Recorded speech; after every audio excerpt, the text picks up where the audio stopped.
शुरू कर रही है ताकि अपने वर्कफोर्स को अपग्रेड किया जा सके।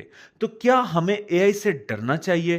बिल्कुल नहीं। लेकिन अगर हम भी ट्रेडिशनल स्किल्स पर ही डिपेंडेंट हैं, तो डरना ज़रूरी है। 2025 में एआई एक ऑप्शन नहीं, नेसेसिटी बन चुकी है। हर इंडिविजुअल को अब एआई लिटरेसी सीखनी चाहिए, जैसे चैट जीपीटी या क्लाउड जैसी टूल्स का यूज़, प्रॉम्प्ट इंजीनियरिंग का basic knowledge, data interpretation and critical thinking, emotional intelligence जो एआई कभी रेप्लिकेट नहीं कर सकती। ये वक्त है अडॉप्टेशन का, लर्निंग का और प्रोएक्टिव बनने का। अगर आप स्कूल में हैं, कॉलेज में हैं या किसी भी प्रोफेशन में, एआई को अपने फेवर में कैसे यूज करना है, ये समझना ही आपको रेलेवेंट रखेगा।